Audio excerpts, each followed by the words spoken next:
The 19th chapter. All aboard.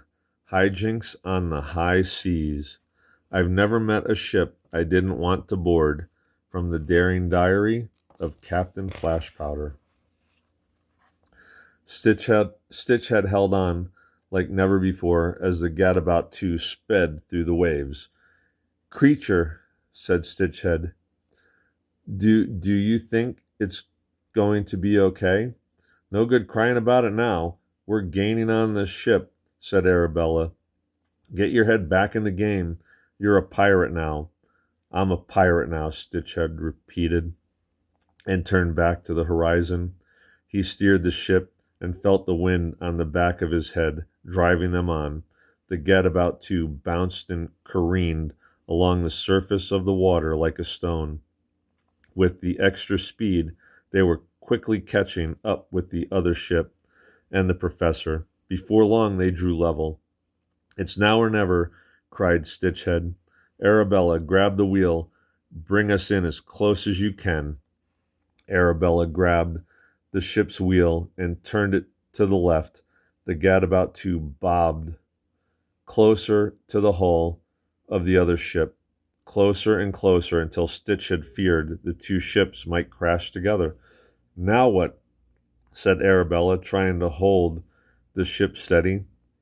What would Captain Flashpowder do? Murmured Stitchhead to himself. He cast his pirate's eye down to the broken sword tucked into his belt. An idea came to him like a flash of light. He quickly untied the sail rope and rolled it up. Then he drew his sword and tied it to one end of the rope. Gluck, barked Pox. Whatever you're going to do it now, cried Arabella. Stitchhead started swinging the rope around his head faster and faster until it filled the air with a shrill whistling sound, and then flung it as hard as he could. The broken sword flew through the air, clunking onto the deck of the other ship. Stitch had yanked the rope and felt the sword catch and hold fast on the deck. As soon as you let go of the wheel, grab onto me, cried Stitchhead, gripping the rope tightly. He peered over the edge into the churning water and adjusted his eye patch. We have to swing for it. Prepare for boarding. Now you're talking, said Arabella. She let go of the ship's wheel and grabbed hold of Stitchhead's tiny shoulders as the gadabout 2 began to veer away.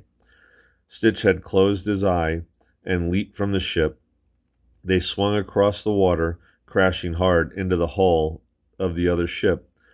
Stitchhead clung on for dear almost life, his stitches fit to burst as Arabella locked her elbows around his neck.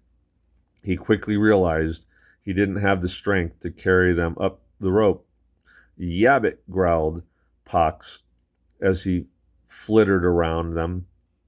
Stitch had opened his eye to see Arabella grasp the rope above his head and clambered over him.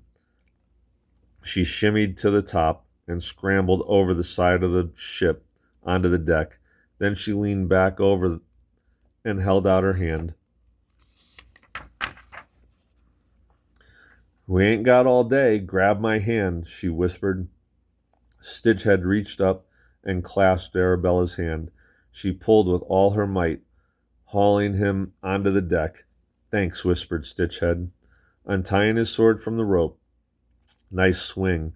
You're really getting the hang of this pirate stuff, she replied as Pox landed on her shoulder.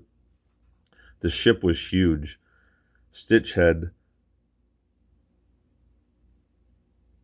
ushered Arabella behind a large barrel on the side of the deck. He peered out from behind it and looked around. They were halfway between the bow at the front of the ship and the stern. The rear of the wooden deck was piled high with crates and barrels, while the bow crawled with a dozen burly-looking crewmen.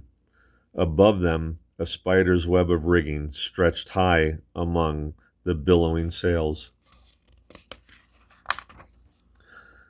So, what now? Arabella asked. Stitchhead's ice blue eye glinted in the brightening sunlight. Now we find the professor.